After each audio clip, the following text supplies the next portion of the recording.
This afternoon we are gathered here to be supported by our close friend and ally, the Ambassador of Taiwan, His Excellency Mr. George Rachel.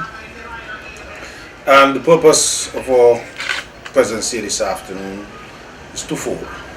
One, we will be engaging in the signing of a formal document of cooperation between the government of Taiwan and the government of St. Kitts in the specific area of cooperation between police forces of those two nations.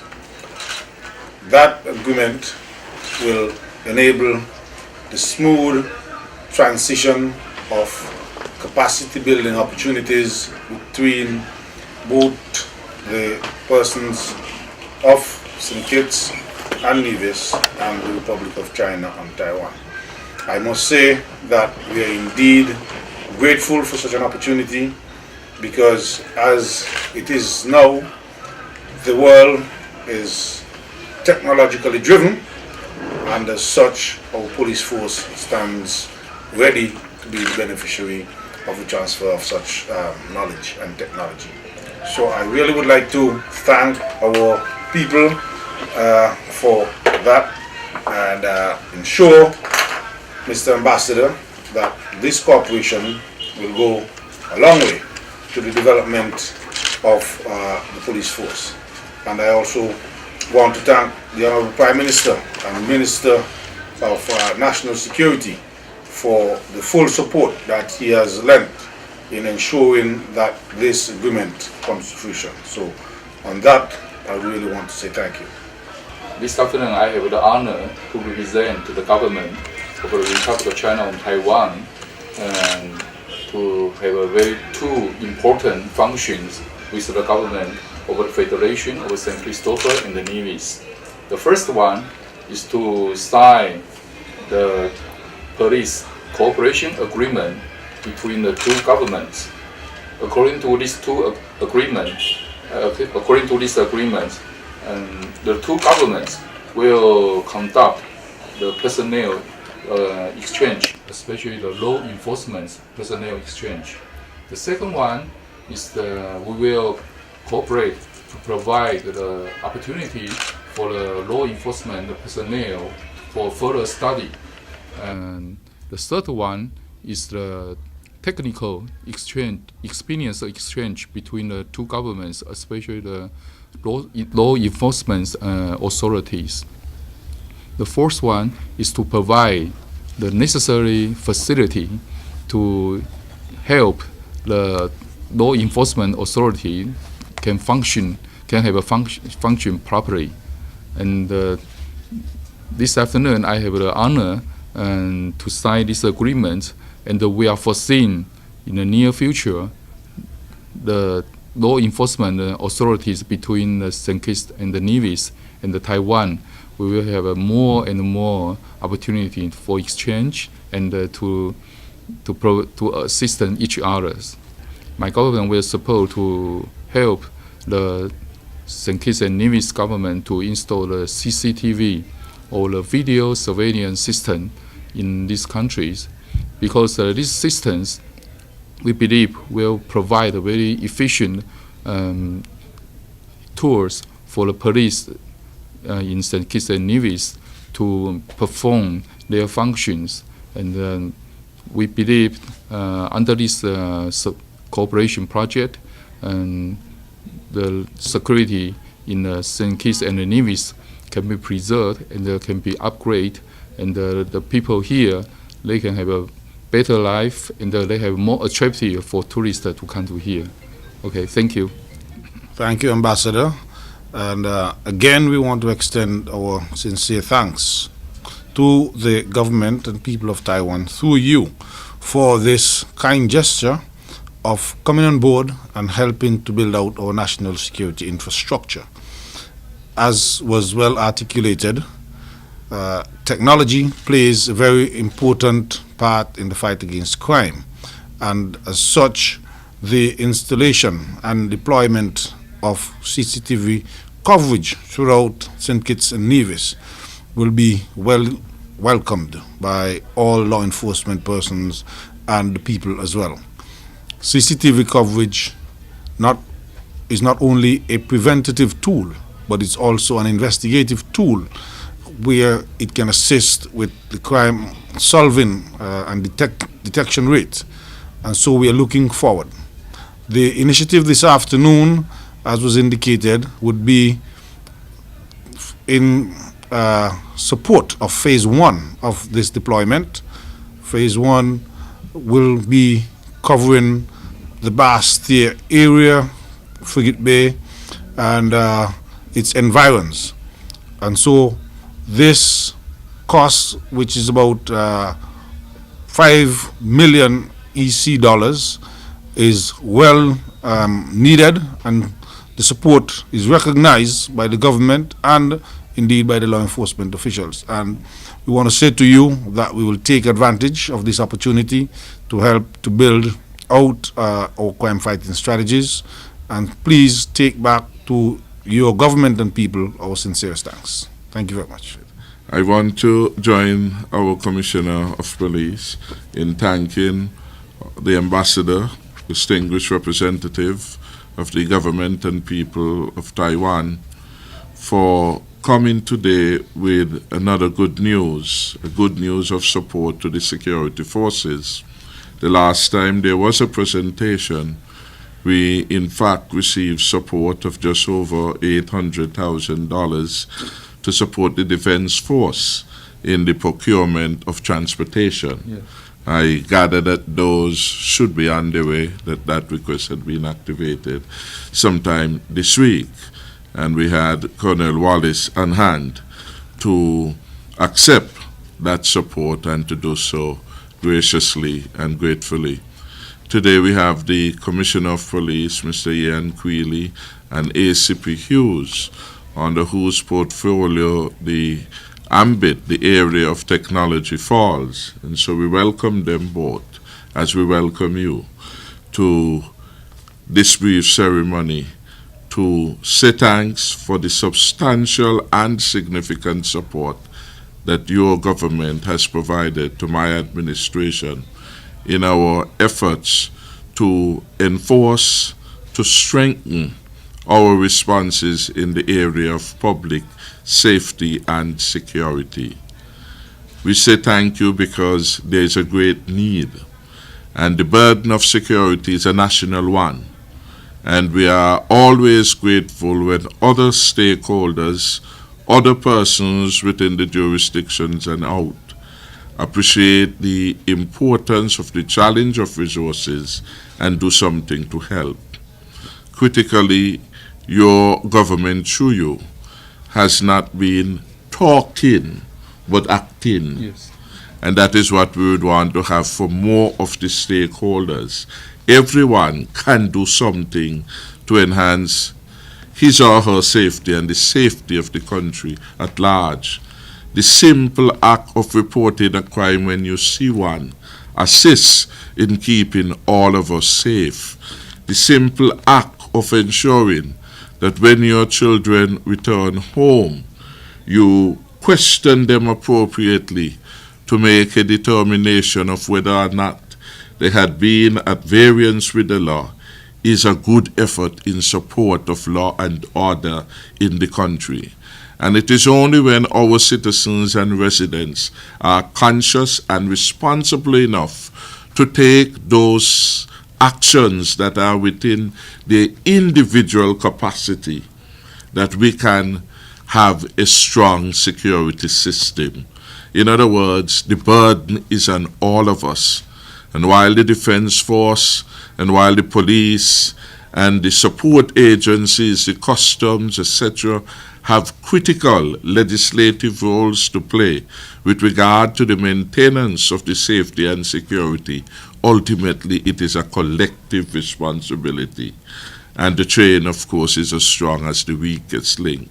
And where we have found some weakness is in the lack of enthusiasm of many persons who would have seen crimes being committed, their lack of enthusiasm in reporting.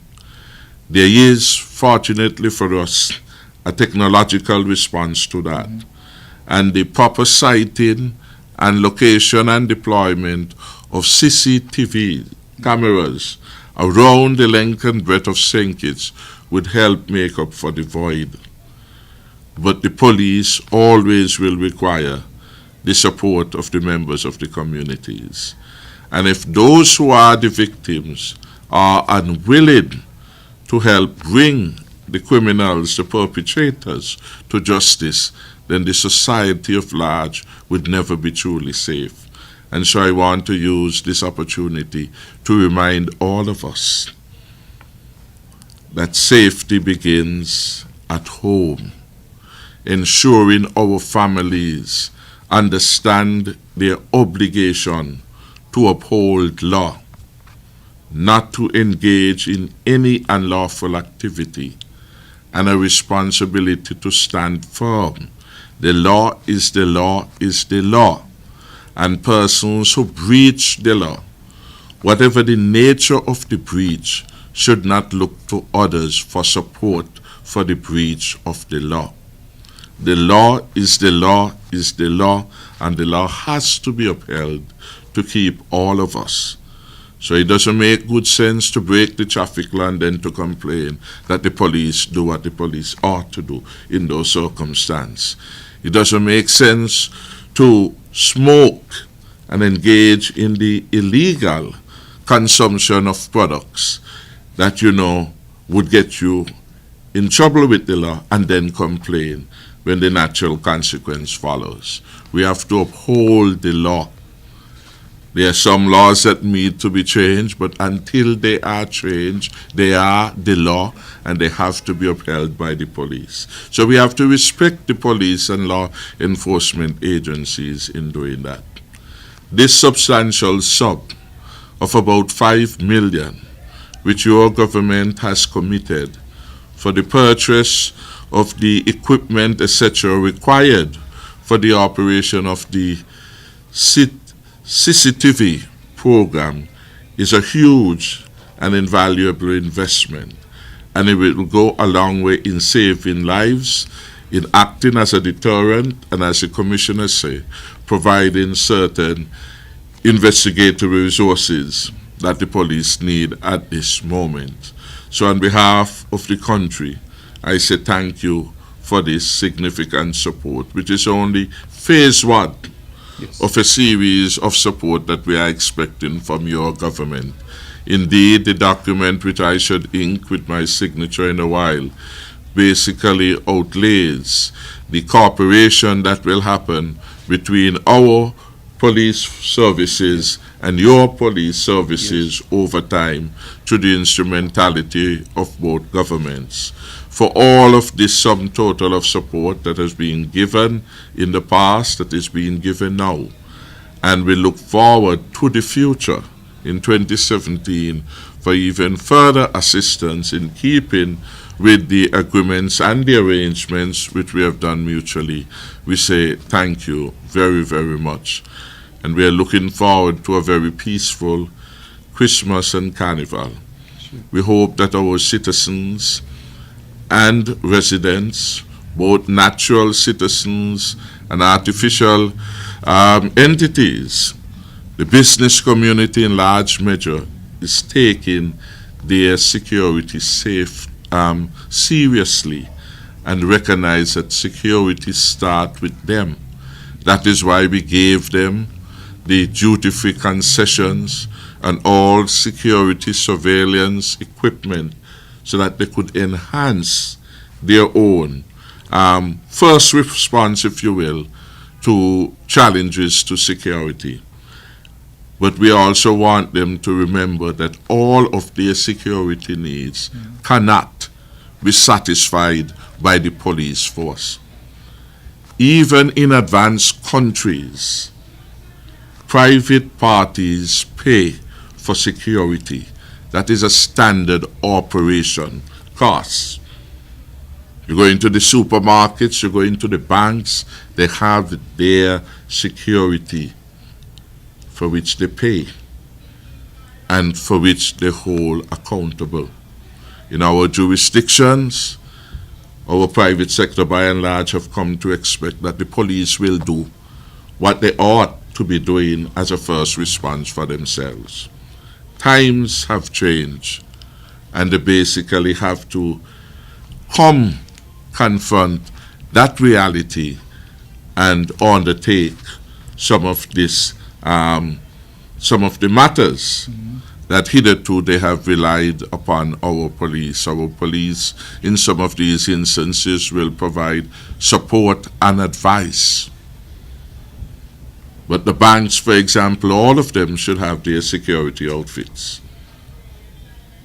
The supermarkets must have them. They must have them because they must do their part in their own rational self-interest. And it is only when, as I said, the society as a whole rises to the occasion, accepting that they have a part to play. And while the police must lead the fight, they have a responsibility to be part of the collective effort. And so I want to encourage them to do their part. I want to encourage them, the NGO community that has been supportive of the police, to continue to be supportive of the efforts of the police. I want to encourage those of our friends in the media to be more supportive of the police in their expressions, in the kinds of the programs that they lead. We have to ensure that the educational role that the media must play, the uplifted role of building good citizenship, that is never sacrificed for sensationalism, and that they must bring light rather than darkness to some of the issues that are being discussed. The police is not the enemy. The police is there as a friend to uphold law and order. And we understand that the policemen, the police officer, are a reflection of the society. And there may be challenges within. But what we can assure is that where evidence, credible, verifiable evidence, has been brought in terms of inappropriate behavior by police officers, the Commissioner of Police, and the relevant bodies or authority therein has always taken action, because we understand what is at stake. The credibility, the integrity of the police as a whole has to be protected. So on that note, again, I say thank you for your support. Thank you for being an example which we hope others in the private sector, others in the wider society would emulate. And just one last point with base reporting. It is not always about money. Yes. It is about saying the right thing in relation to the police. It's about reporting the things that you see about which you are suspicious and doing so in a quick way. And it is about holding the hands of the police officer as they risk their lives to keep our society safe. I would now take the privilege of signing this agreement between the Federation of St. Christopher and Nevis and the Republic of China, Taiwan, and Police Cooperation.